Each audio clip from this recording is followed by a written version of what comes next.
Akibatnya apa sih kalau kita ini overthinking?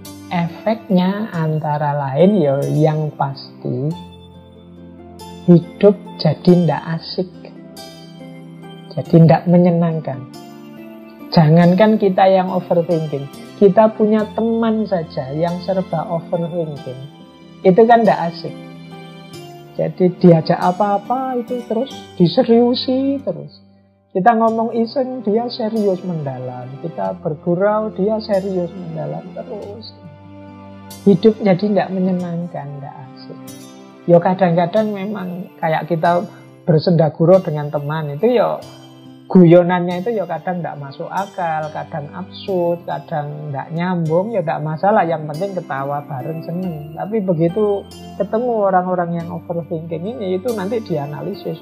Oh, tidak masuk akal itu, masa begitu. Ya iyalah. Hidupnya jadi tidak seneng.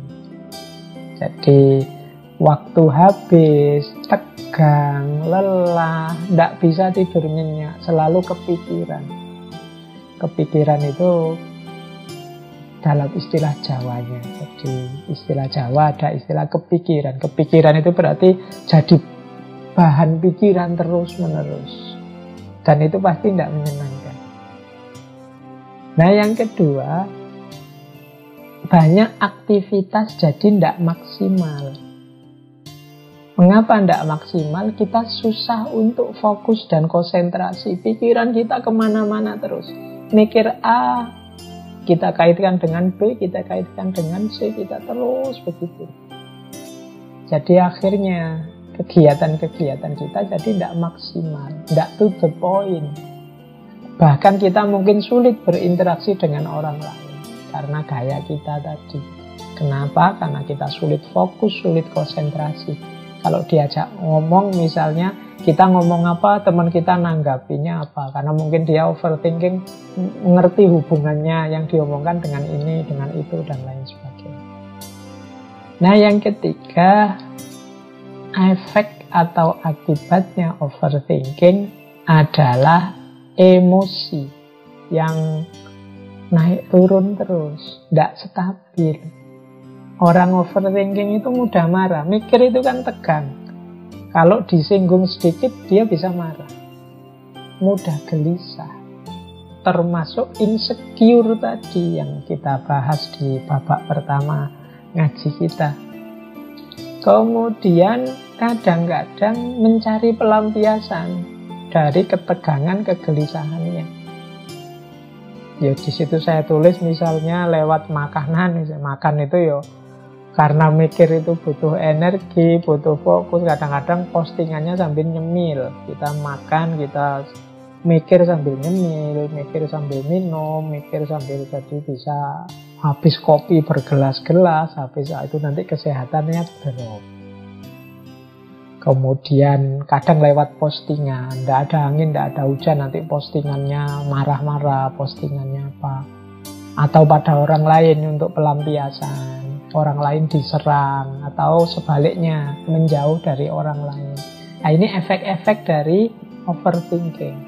Emosi kita jadi tidak stabil.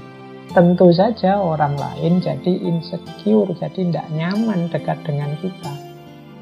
Karena emosi kita yang naik turun.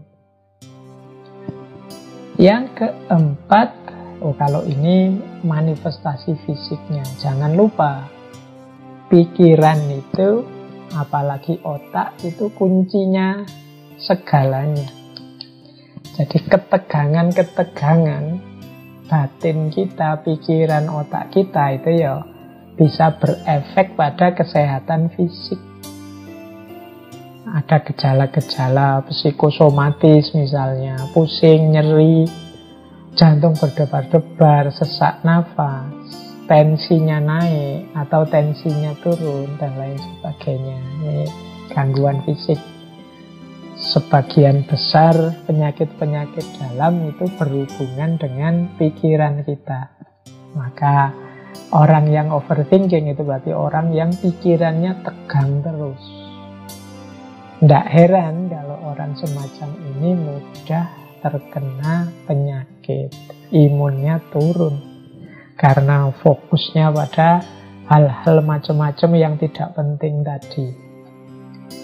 Maka teman-teman, yuk hati-hati untuk tidak terlena, terlalu mantap, terlalu mendalam dalam berpikir. Ini fatwanya jadi unik ya, padahal ini ngaji filsafat itu biasanya mikir mendalam, tapi ini justru kalau dalam kasus overthinking ini mikirnya jangan terlalu dalam.